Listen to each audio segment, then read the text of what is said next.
It's that super flow, no, she my flow. Yeah, yeah, yeah, yeah. It's that super flow. Stock dividends or buybacks?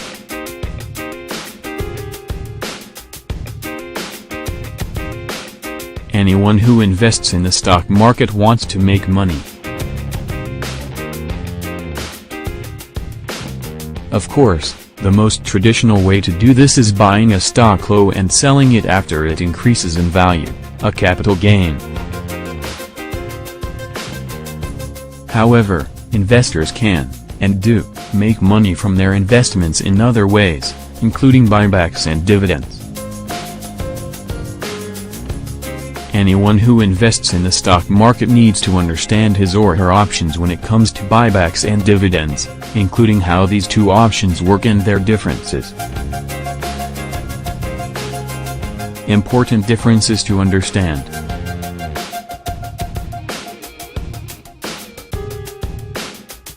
While some investors might be under the impression that these are essentially the same thing, the fact is there are some important differences between the two.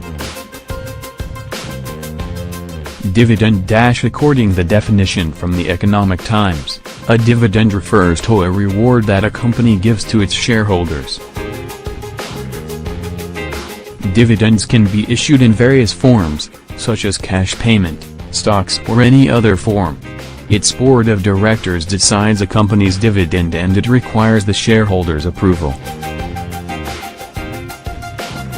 Buyback. Meantime, Investopedia defines a buyback this way: a buyback is the purchase by a company of its outstanding shares that reduces the number of its shares on the open market. Investors enjoy dividends.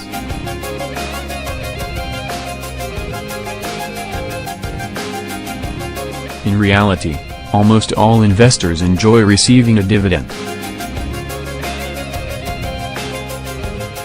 However, not all companies pay them.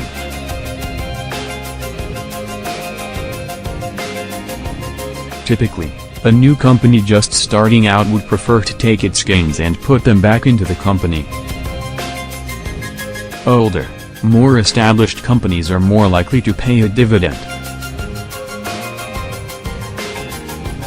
In any case, investors love to receive them.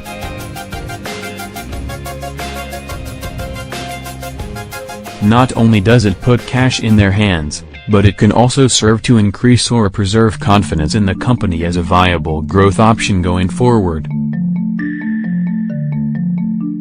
Buybacks might hurt more than help.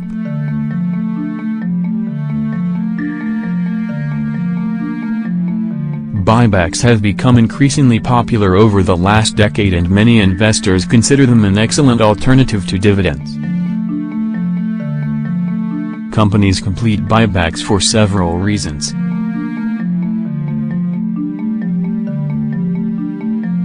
One factor that companies like about buybacks is that shareholders do not have a vote in the matter.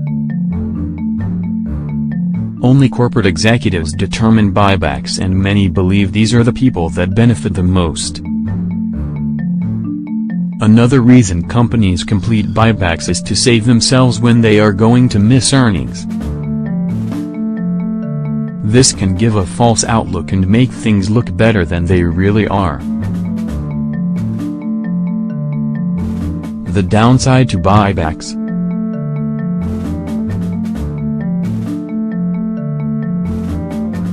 Companies also tend to fund buybacks with debt and not with increased earnings.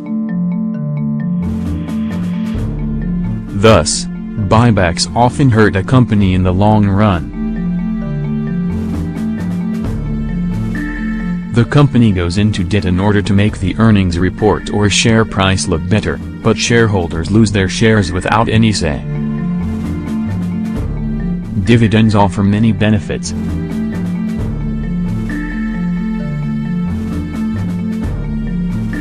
On the other hand, a dividend is often a sign of quality and growth in the company offering it.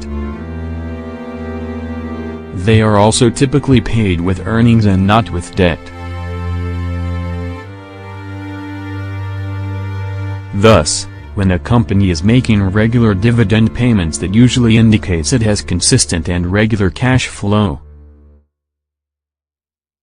It's also a positive sign of the stock's overall quality and future growth. Additionally, shareholders not only get cash in hand, but they also keep their shares. Lastly, companies that pay dividends also tend to be the most stable when the market is down and the strongest when the market is on the rise. Thus, although they might seem similar on the surface, dividends appear to be much more useful and reliable than buybacks.